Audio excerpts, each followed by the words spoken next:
आप सभी का एजे कोचिंग क्लासेस पर स्वागत है। आज अपन पढ़ेंगे सिगमंड फ्राइड। वैसे तो सिगमंड फ्राइड ने मनोविश्लेषणवाद का सिद्धांत दिया है, उसका ही अंग अपन पढ़ेंगे। टॉपिक में से थोड़ा सा लेकर के पढ़ेंगे, पूरा टॉपिक है न पढ़ के, क्योंकि पूरा टॉपिक पढ़ेंगे तो लगभग 2-3 घंटे लग जाएंगे। इसमें से छोटा सा अंश अपन पढ़ेंगे कि सिगमंड फ्राइड ने एक तो बताई है मूल प्रवृत्ति, उसके अलावा एक सिद्धांत दिया है छोटा सा, मनोलैंगिक विकास का सिद्धांत है। सिगमंड फ्राइड को मनोविश्लेषणवादी भी कहा जाता है। क्या कहा जाता है? मनोविश्लेषणवादी। अब सिगमंड फ्राइड के बारे में अपन पढ़ते हैं। तो सिगमंड फ्राइड ने मूल प्रवृत्ति बताई है, 2 मूल प्रवृत्ति बताई है सिगमंड फ्राइड ने, इरोस और थेनेटोस। कितनी प्रवृत्ति बताई है? मूल प्रवृत्ति इरोस व थेनेटोस। इरोस का मतलब होता है कि जीवन मूल प्रवृत्ति होती है। जीवन जो मूल प्रवृत्ति है जिनके क्या है? इरोस। और थेनेटोस मृत्यु मूल प्रवृत्ति है।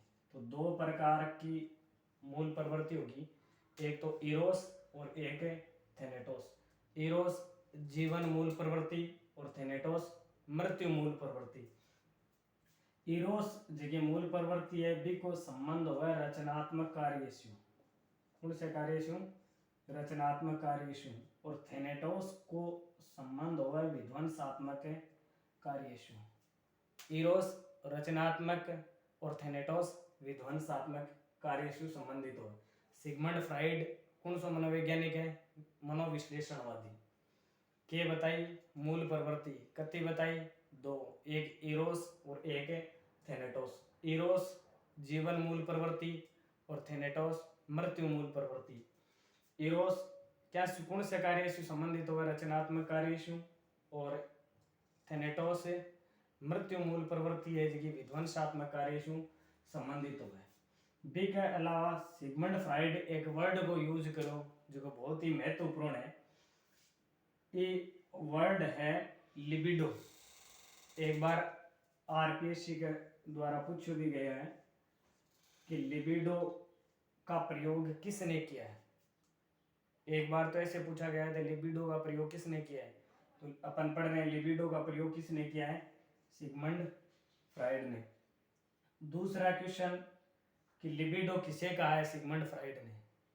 लिबिडो सिगमंड फ्राइड ने किसको कहा है? तो लिबिडो का वह काम प्रवृत्ति, काम करने की जगह प्रवृत्ति हो भी के लिए एक वर्ड यूज करो सिगमंड फ्राइड बिन बोले लिबिडो।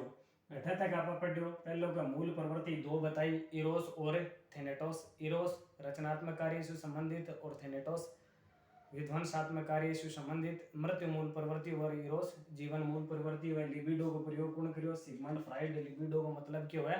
काम प्रवृत्ति। बी के अलावा सिगमंड फ्राइड चिंता बताई जी, आपने चिंता वगैरह टेंशन 3 तरीके की बताई। पहले चिंता बताई वास्तविक चिंता, दूसरी स्नायु विकृत चिंता और तीसरी नैतिक चिंता। और एक बार यूपी टीईटी 2016 का मैंने पूछोगे सिगमंड फ्राइड ने कितने प्रकार की चिंताएं बताई है? कितने प्रकार की? 3 प्रकार की, वास्तविक, स्नायु विकृत और नैतिक। वास्तविक यानी अपन कोई चीज से अंधेरे शू या समुद्र शू पानी शू कैसे वास्तविक रूप से डर लागने लग जाए, चिंता हो जाए, इनके बोला वास्तविक चिंता। स्नायु विकृत, स्नायु विकृत को मतलब हुआ कि सिगमंड फ्राइड जो इड, ईगो और सुपर ईगो बताया भी, इड के कारण कोई आनंद में कमी आ जाए, सुखवादी जो सिद्धांत है, इड में कमी आने की वजह से या इड की चिंता के कारण जो चिंता हुआ इनके बोले स्नायु विकृत। और नैतिक चिंता बोले ईगो और सुपर ईगो को जो भय होगा, ईगो और सुपर ईगो को कारण जो चिंता हुआ भी चिंता ने बोला नैतिक चिंता। सिगमंड फ्राइड 3 चिंता बताई, वास्तविक, स्नायु विकृत और नैतिक। वास्तविक यानी जो वास्तविक रूप से कोई चीज को डर हुआ भी बोला वास्तविक चिंता, स्नायु विकृत इड का भय और नैतिक ईगो और सुपर ईगो के भय को नैतिक चिंता कहते हैं। आगे वाला एक सिद्धांत दिया मनोलैंगिक विकास का सिद्धांत। सिद्धांत को नाम किए मनोलैंगिक विकास को सिद्धांत। प्रश्न मन है कि मनोलैंगिक विकास का सिद्धांत किसने दिया है? सिगमंड फ्राइड ने। ये मनोलैंगिक विकास की 5 अवस्था बताई है। कितनी अवस्था? 5 अवस्था। मनोलैंगिक विकास सिगमंड फ्राइड ने दिया है, इसमें इसने 5 अवस्था बताइए अवस्था कौन कौन सी है? पहली है मुख अवस्था, दूसरी गुदावस्था, तीसरी लिंग अवस्था, चौथी अव्यक्त अवस्था और पांचवी जैनेन्द्रीय अवस्था। पांचों अवस्था होगी। अब पांचों अवस्था को समय काल पढ़ना। मुख अवस्था को जो समय काल है वो है 0 से 2 वर्ष तक। गुदावस्था को है 2 से 3 वर्ष तक। और लिंग अवस्था को जो समय काल है वो है 3 से 5 वर्ष तक। और अव्यक्त अवस्था को है 6 से 12 तक। और जैनेन्द्रीय अवस्था को है 13 से लगातार।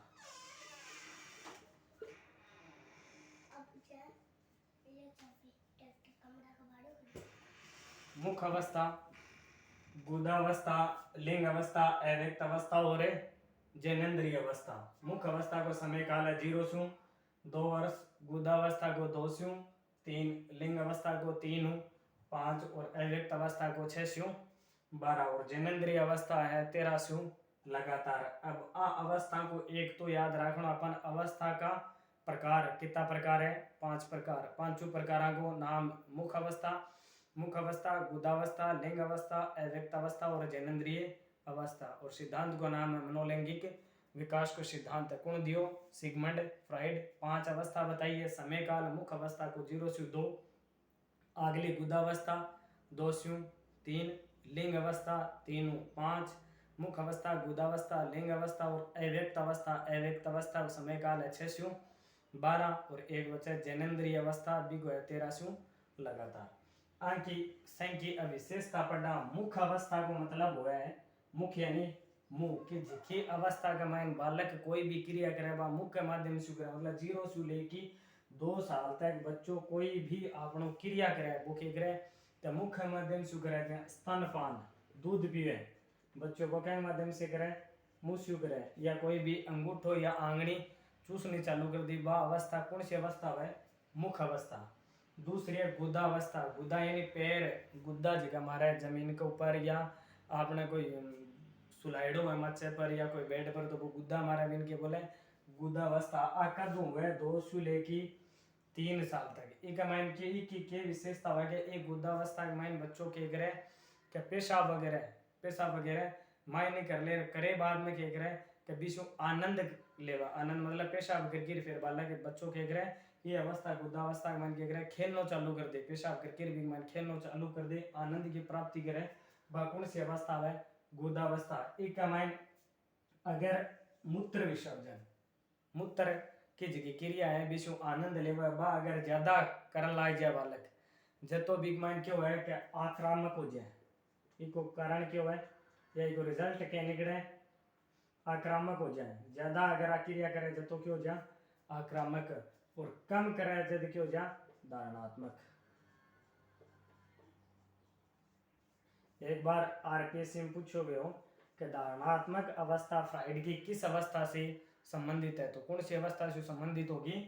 गुदावस्था से। धारणात्मक अवस्था धारणात्मक क्रिया या धारणात्मक व्यक्तित्व है। दो व्यक्तित्व का प्रकार भी मानस का बालक के वर्ग के किसो आगे चाल की व्यक्तित्व बने या व्यक्तित्व को विकास हो किसो व्यक्ति बने। गुदावस्था का मायने अगर मूत्र क्रिया में आनंद लेने में अगर बालक ज्यादा आनंद लेने लग जाए तो क्या बन जाए? आक्रामक व्यक्तित्व है। और कम लेवा जब क्या हो जाए? धारणात्मक व्यक्तित्व। तो सिगमंड फ्राइड की किस अवस्था में बालक का व्यक्तित्व धारणात्मक हो जाता है? कौन सी से हो जाता है?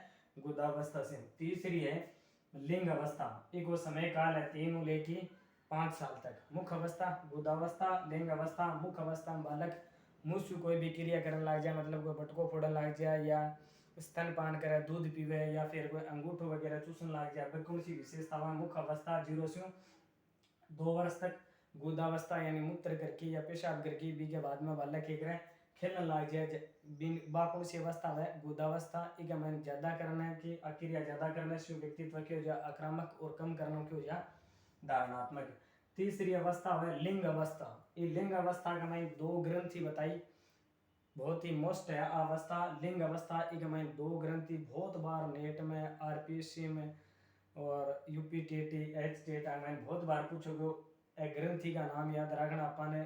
लिंग अवस्था में 3 लेके 5 साल तक। पहली है ओडिपस, दूसरी है इलेक्ट्रा। दो ग्रंथि के नाम है ओडिपस और इलेक्ट्रा। ओडिपस ने बोले मातृ ग्रंथि, ओडिपस ने कौन सी ग्रंथि बोले, मातृ ग्रंथि, और इलेक्ट्रॉन कौन सी बोले, पितृ ग्रंथि, मतलब पिता से संबंधित और माता से संबंधित। आ ओडिपस जकी ग्रंथि है जकी की है कि लड़कांग माइन पाई जाए, की माइन पाई जाए, लड़कांग में, लड़का माता के प्रति जो प्रेम हो बिन के बोले ओडिपस। और इलेक्ट्रा ग्रंथि पाई जाए लड़कियांग माइन, मतलब पिता के प्रति माता को प्रेम हो इनके बोले इलेक्ट्रा ग्रंथि। आ दोनों ग्रंथ है वो नाम ले के एक है ओडिपस नाम को राजकुमार हो जो आपके पिता की हत्या करके और माता को शादी कर ले, और इलेक्ट्रा नाम की एक राजकुमारी रवे जिकी आपकी माता की हत्या करके और पिता से शादी कर ले, बस ये दोनों को नाम ले ओडिपस और इलेक्ट्रा। ओडिपस के लड़का पाई जाए मातृ ग्रंथि, माता के प्रति प्रेम, और इलेक्ट्रा पितृ ग्रंथि, मतलब लड़कियों में पाई जाती है पिता के प्रति प्रेम। अगली आती है अव्यक्त अवस्था, 6 से 12 तक है, इसमें व्यक्तित्व स्थिर बना रहता है।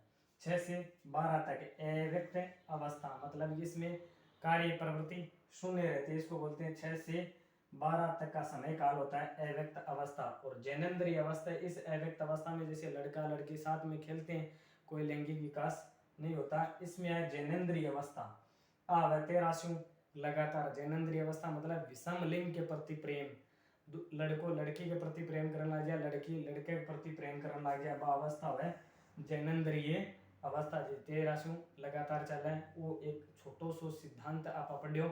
सिगमंड फ्राइड कौन सा मनोवैज्ञानिक है, मनोविश्लेषण, वो मूल प्रवृत्ति बताई, कति बताई, दो, एक इरोस एक थेनेटोस। इरोस को मतलब जीवन मूल प्रवृत्ति और थेनेटोस मृत्यु मूल प्रवृत्ति। मृत्यु मूल प्रवृत्ति, इरोस का मेन कार्य करने की प्रवृत्ति रचनात्मक हो है, और थेनेटोस में विध्वंसात्मक हो है, काम प्रवृत्ति की। काम प्रवृत्ति के लिए सिगमंड फ्राइड एक वर्ड यूज करो इनके बोले लिबिडो। बी के बाद में चिंता, यानी चिंता का प्रकार सिगमंड फ्राइड 3 बताया। पहले वास्तविक, स्नायु विकृत और नैतिक चिंता। मनोलैंगिक विकास का सिद्धांत की अवस्था कति बताई, 5 गुण बताई सिगमंड फ्राइड। एक में पांचों अवस्था को नाम याद कर ले, मुख अवस्था, गुदावस्था, लिंग अवस्था, अव्यक्त अवस्था और जैनेन्द्रीय अवस्था। विज्ञान अंको समय काल और आंकी विशेषता और एक छोटो सो सिद्धांत है, बहुत ही महत्वपूर्ण है, बहुत बार का कंपटीशन एग्जाम में प्रश्न पूछा गया। धन्यवाद।